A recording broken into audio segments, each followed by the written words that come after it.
안녕하세요. 김성규입니다. 지금 저는 설교 준비를 하고 있는 중입니다.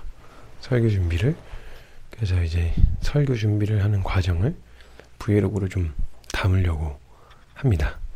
그래서 이제 제가 어떻게 설교 준비하는지를 굉장히 궁금해 하시는 분들이 몇 분 계셨어요. 설교 준비 어떻게 하세요? 자료는 못 쓰세요?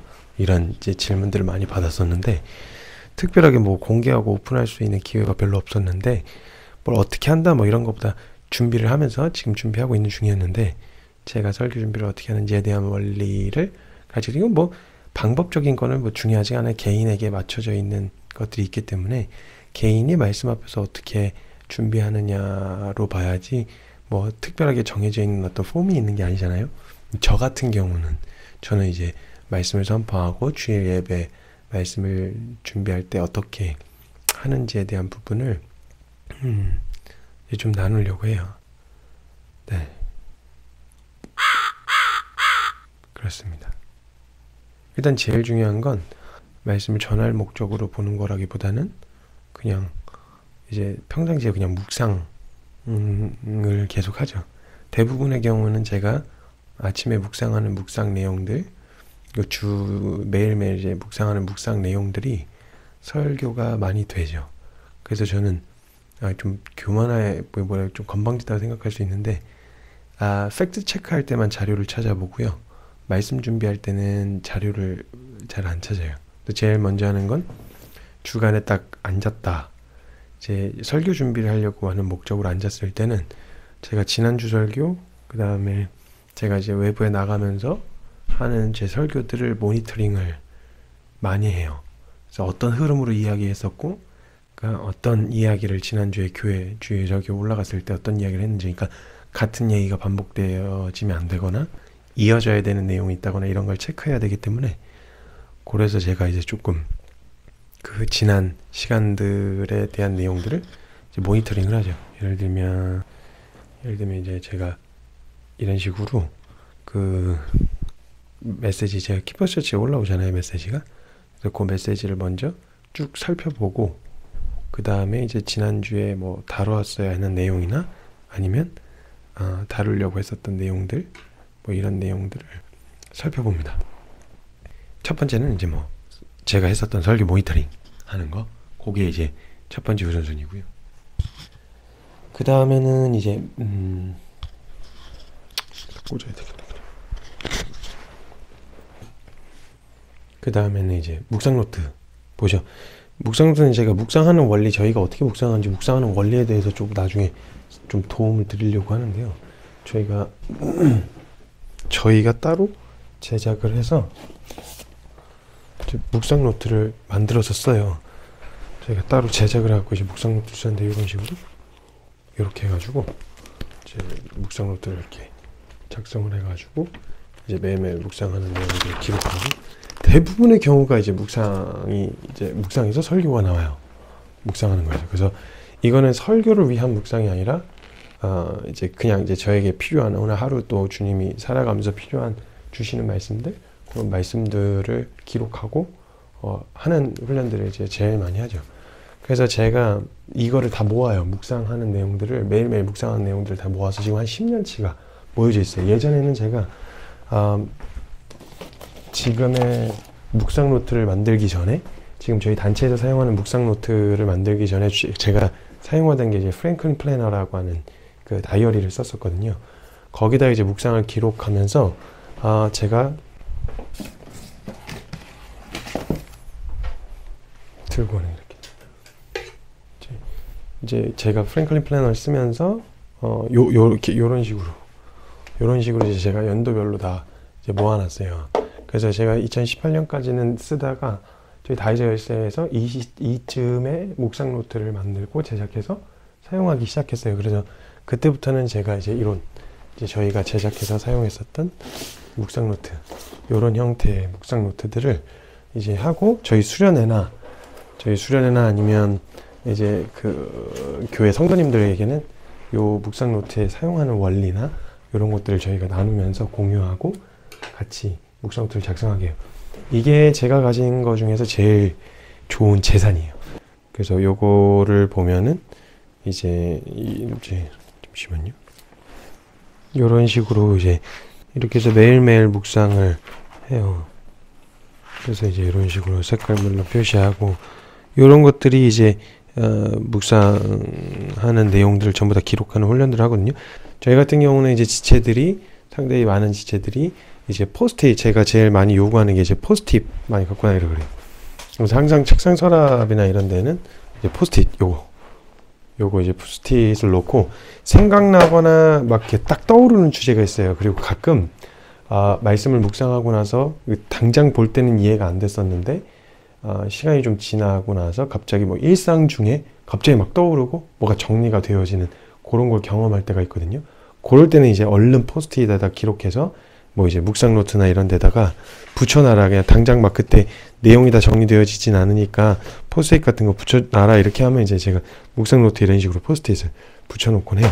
그리고 이제 뭐 길을 간다든지 아니면 이제 뭐 어디를 이제 가는 중간에 뭐 그렇게 되어진다. 그럴 때는 얼른 핸드폰에 있는 앱, 저는 이제 갤럭시를 쓰거든요. 삼성 노트 앱을 꺼내서 이제 거기다 얼른 메모를 남겨놓죠. 근데 웬만하면 포스트잇으로 남겨놓으려고 해요. 왜냐면 앱 같은 경우에 깔아놓은 것들은 뭐 상황에 의해서 날아가기도 하고 뭐 이래가지고 몇 번 애를 먹었던 적이 있어요. 그래가지고 그것 때문에 제가 좀 포스트잇을 자주 사용해라 이렇게 이야기를 하죠. 제일 중요한 건 기록하는 훈련이에요. 저와 여러분의 기억력을 너무 신뢰하지 마세요. 기억력 금방 까먹어요. 그래서 그 있잖아요. 갑자기 이거 뭐가 생각났는데 그래서 뭐가 딱 떠오르고 정리가 딱 되려고 하는데 갑자기 적으려고 딱 하면 그때 그 뭐였지 막 이런 생각 들거든요. 그럴 때 얼른 메모해 놓고 이렇게 하는 습관과 훈련이 좀 돼 있으면 설교 준비할 때는 굉장히 도움이 많이 돼요. 그래서 그런 거 이제 많이 했죠. 그래서 제가 얼른 써놓고 붙여놓은 다음에 다 쓰고 정리가 되어지면 그걸 다시 포스트잇에 모아놓거든요. 예전에 제가 어떤 일이 있었냐면 한쪽 벽면이 전부 다 포스트잇이었어요. 그래서 제 방에 들어오면 약간 사람들이 정신병자인 줄 알았어요. 근데 저 나름대로는 이제 흐름이 보였거든요. 그렇게 이제 묵상 노트라든지 묵상 노트 이제 요 묵상 노트들 그리고 이제 제가 모아놓은 포스트잇들 요걸 싹 다 정리해가지고 글로 정리했던 게 처음 나온 책이었던 믿음은 분투다였어요. 믿음은 분투다 책. 네, 믿음은 분투다. 그래서 이거 정리할 때 처음에 첫 제목이 원래 책으로 내기 전에 제목이 뭐였냐면 당신의 믿음은 정확한가? 지금 우리 정확하게 믿고 있는가? 에 대한 내용으로 제가 글을 정리했었을 때 이게 꽤 두꺼운 책이거든요. 이게 일반 책치고는 꽤 두꺼워서 처음에 출판사에서 이거 2권으로 분권해서 내자 그랬었어요. 근데 이제 이거 흐름이 있어가지고 흐름이 깨질 수도 있으니까 요거 같이 냈으면 좋겠다, 한 권에 냈으면 좋겠다 갖고 한 권에 나왔는데 이게 3분의 1을 친 거였어요. 이 내용이 지금 있는 믿음은 분투다 책 내용이. 그리고 그 이후에 믿음은 분투다 내용을 가지고 같이 몸부림치면서 살아가면서 이제 그렇게 막 실제적으로 부딪히면서 고민했던 내용들을 담아서 그 다음으로 낸 책이 이제 고민하고 생각하고 질문하는 고생질 책 요거 이제 내게 됐었죠. 그래서 이런 식으로 정리하고 기록하는 훈련을 제일 중요하게 생각하고 있어요. 왜냐면 저는 그런 생각이 있거든요. 내 말로 설명하지 못하면 그건 아직 아는 게 아니다. 우리가 막 복음에 대해서도 그렇고 오늘 하나님께서 주신 은혜에 대해서도 막 나누고 안다라고 이야기하는데 그럼 설명해봐 라고 이야기할 때 설명할 만큼 누군가에게 설명할 수 있을 만큼 정리가 되지 않았다면 그건 아직 아는 게 아니다. 그래서 정리하는 거, 생각을 정리하는 거, 스피치하는 거, 글로 쓰는 거 이거 굉장히 중요하게 훈련하고 있거든요. 그래서 그렇게 나온 자료들을 가지고 이제 설교를 묶어요. 그래서 설교 준비할 때 제일 중요한 건 다른 자료 안 쓰고요. 묵상 노트 자료들 제일 많이 써요. 네, 묵상하고 주시는 애. 그리고 그 다음에 폼이 잡히면 그 다음에 이제 팩트 체크. 제가 예전에 잠깐 히브리어 헬라어 이제 배웠었는데 히브리어 헬라어를 한 1년 동안 이제 한번 분량을 치니까 전공생들 4년치 배운 분량 배웠다고 얘기하더라고요. 정확하게는 모르겠는데 아무튼 꽤 1년 동안 내내 헬라어하고 히브리어만 했어요. 그때는 열심히 안 했었는데 아무튼 거기서 배운 여러 가지 좀 것들로 이렇게 찾아볼 수 있는 정도는 되거든요. 그래서 이제 팩트 체크할 때는 이제 히브리어 사전, 헬라어 사전 당연히 서치하고요. 그런 건 저 혼자만 이렇게 발견해낼 수 있는 그런 수준이 아니라서 그런 것들은 체크하고 있고, 그다음에 성경 주석 쓰고, 그렇게 하고 나서 역사적인 관점에 대한 부분들은 정리하고, 요렇게 해서 설교 준비를 보통 합니다. 그래서 이제 좀 실질적인 내용들이 말씀 가운데 일상에서 주님이 가르쳐 주신 내용들하고 이런 것들이 좀 실질적인 내용들이 많죠. 그래서 설교 준비 그렇게 하고 있어요.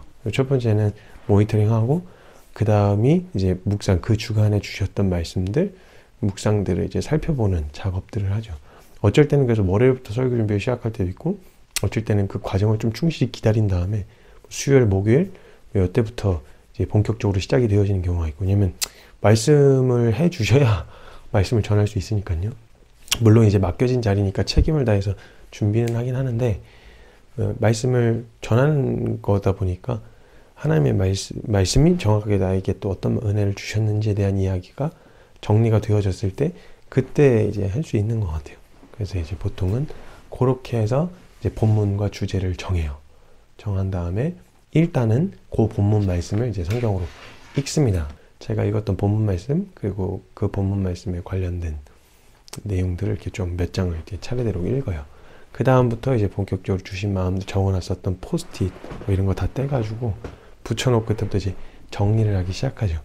근데 보통은 결론을 찍고 시작을 해서 정리하는 시간, 물론 시간이 오래 걸릴 때도 있고 그래요. 그 다음에 이제 중요한 게 강의안이 이제 설교문이 나왔다.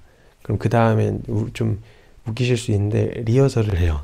하기 전에 이제 요 내용, 그러니까 올라가서 맡겨진 자리에서 할 영역인 거죠.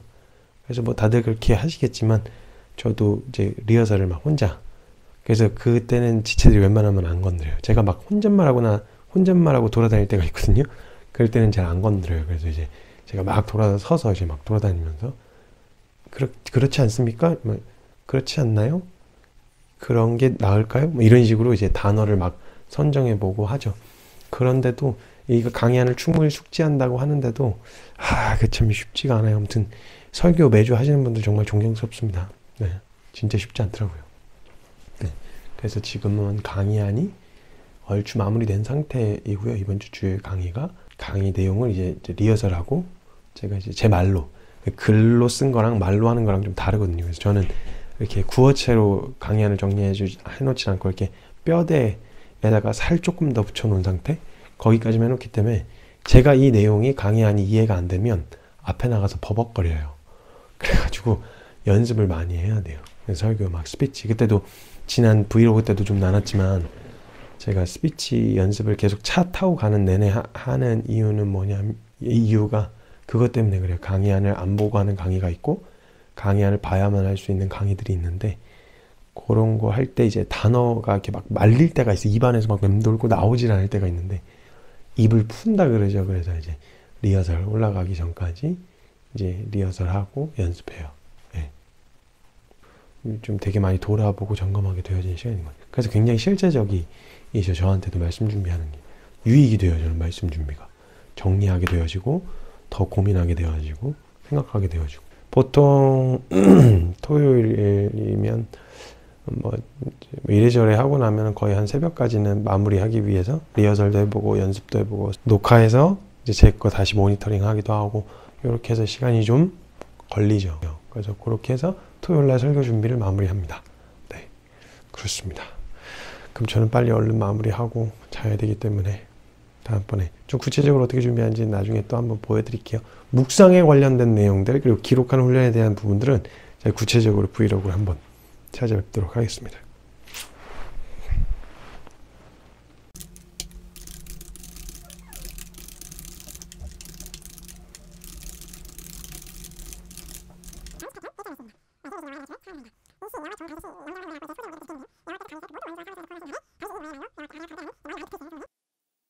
그 수많은 기회들 다 날려먹고 그 수많은 돌이키라고 수없이 말씀하시는 거 하나님의 말씀, 코로나만한 기회가 어디 있어요? 솔직히 말하면 이거만큼 본질에 집중하고 이거만큼 우리가 뭐에 집중하고 살았지 돌이킬 수 있는 절호의 기회잖아요. 힘들지 않단 말이 아니에요. 코로나 잘 됐다 이 말이 아니에요. 하나님이 코로나를 주셨다 이 말이 아니에요.